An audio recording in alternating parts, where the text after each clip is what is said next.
আসসালামু আলাইকুম। আশা করি সবাই ভালো আছেন। ঠাকুরগাঁয়ে জনসভায় বক্তব্য দিয়েছেন বিএনপির মহাসচিব মির্জা ফখরুল ইসলাম আলমগীর। বিএনপির মহাসচিব মির্জা ফখরুল ইসলাম আলমগীর নেতাকর্মীদের উদ্দেশ্যে বলেন, আমরা যদি আওয়ামী লীগের মতো আচরণ করি তাহলে এই বিজয়ের সমস্ত সুফল হারিয়ে ফেলব। আওয়ামী লীগের মতো আচরণ শুরু করলে আমরা কি টিকতে পারবো? বুধবার 18 সেপ্টেম্বর দুপুরে ঠাকুরগাঁয়ের হরিপুর উপজেলা মাদ্রাসা মাঠে সম্প্রীতি ও গণতন্ত্র রক্ষায় ক্ষমতাচ্যুত হাসিনা সরকার এবং তার দোসরদের বিচারের দাবিতে এক জনসভায় এসব কথা বলেন তিনি। জনসভায় প্রধান অতিথির বক্তব্যে নেতাকর্মীদের সতর্ক করে বিএনপি মহাসচিব বলেন, গত 15-16 বছরে আমরা অনেক কষ্ট পেয়েছি। স্বৈরাশাসক হাসিনা তীব্র ছাত্র গণবিক্ষোভের মুখে হেলিকপ্টারে করে পালিয়েছেন। এর থেকে প্রমাণ হয় সীমা লঙ্ঘন করলে তার রক্ষা নাই। যারা দাপট দেখিয়ে শাসন করত তাদের প্রধান এখন ভারত পালিয়েছে। যারা আমাদের জেলে দিত তারাই এখন জেলে ঢুকছে। এর থেকে আমরা শিক্ষা নেই। আল্লাহর নির্দেশের বাইরে কোনো কিছুই সম্ভব না। আওয়ামী লীগের সাধারণ সম্পাদক ওবায়দুল কাদেরের উদ্দেশ্যে হাস্যরস্য করে তিনি বলেন, ওবায়দুল কাদের নাকি পালাবেন না, এখন তিনি কোথায়?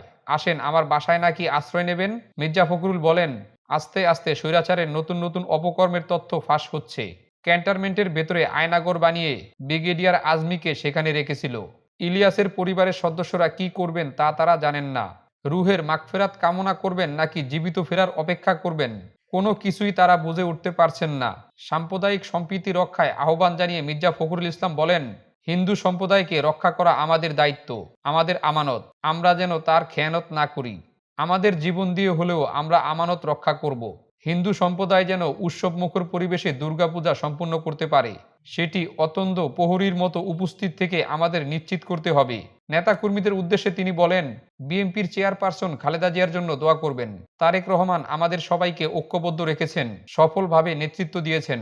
যে বিজয় এসেছে তা হেলায় হারাবেন না। ভারতের সঙ্গে আমরা ভালো প্রতিবেশীর মতো থাকতে চাই, কিন্তু অন্যায় হলে আমরা প্রতিরোধ করতে পিছপা হব না।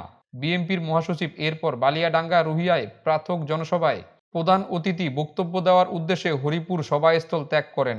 হরিপুর উপজেলা বিএনপির সভাপতি জামাল উদ্দিনের সভাপতিত্বে এ সভায় আরও বক্তব্য দেন ঠাকুরগাঁ জেলা বিএনপির সাধারণ সম্পাদক মির্জা ফয়সাল আমিন, উপজেলা সাংগঠনিক সম্পাদক ওবায়দুল্লাহ মাসুদ, অর্থ সম্পাদক শরীফ হোসেন, ড্যাব মহাসচিব ডক্টর আব্দুস সালাম সহ বিএনপি ও অঙ্গ সংগঠনের জেলা উপজেলা নেতৃবৃন্দ।